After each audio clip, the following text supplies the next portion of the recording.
20व्या शतकातील एक महान शास्त्रज्ञ म्हणून अल्बर्ट आइन्स्टाईन यांचं नाव घेतलं जातं। त्यांच्या व्यापक सापेक्षता या सिद्धांताला आज म्हणजे 25 नोव्हेंबर रोजी 100 वर्ष पूर्ण झालेत।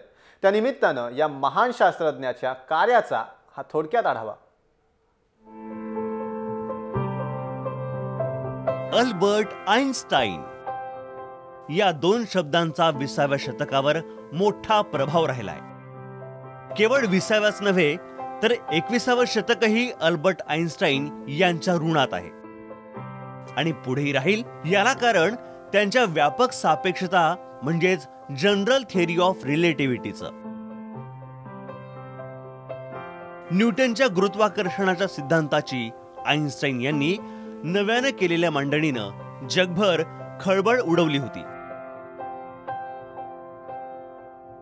तो दिवस होता 25 नोव्हेंबर 1915। या सिद्धांताला आज 100 वर्ष पूर्ण झालीत।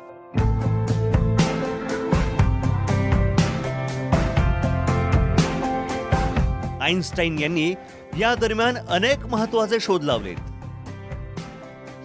ते म्हणजे द्रव्याचे रेणूंचं सतत फिरत असणं, फोटो इलेक्ट्रिक इफेक्ट म्हणजे प्रकाश लहरींप्रमाणे कणांच्याही रूपात असतो, स्पेशल रिलेटिव्हिटी ही स्थलकालाची मोजमाप करणारी नवी पद्धत, न्यूटनच्या गुरुत्वाकर्षणाची नवी व्याख्या म्हणजेच व्यापक सापेक्षतावाद। आइन्स्टाईन यांना खरी लोकप्रियता दिली त्यातील 3ऱ्या आणि 4थ्या सिद्धांतानं।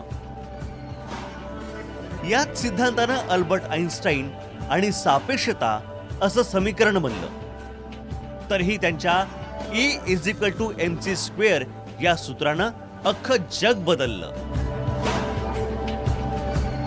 E = mc² म्हणजे वस्तुमानाला प्रकाश वेगाच्या वर्गानं गुणलं की जे उत्तर येईल तेवढी ऊर्जा m इतकं वस्तुमान असलेल्या वस्तूचा नाश करून मिळते। या निष्कर्षानं अणुबॉम्बचा जन्म झाला। आइन्स्टाईन यांच्या या फोटो इलेक्ट्रिक इफेक्ट सिद्धांताला 1921 मध्ये नोबेल पारितोषिक मिळालं। मात्र आइन्स्टाईन शांततावादी होते आणि त्यांना अणुबॉम्ब मान्य नव्हता, पण त्यांच्यापुढे पर्याय सुद्धा नव्हता। 14 मार्च 1879 मध्ये जन्मलेल्या अल्बर्ट आइन्स्टाईन यांनी नाझींच्या अत्याचाराविरोधात जर्मनी सोडून अमेरिकेत स्थायिक होणं पसंत केलं आणि तिथंच 18 एप्रिल 1955 रोजी त्यांनी अखेरचा श्वास घेतला। ब्युरो रिपोर्ट, जय महाराष्ट्र।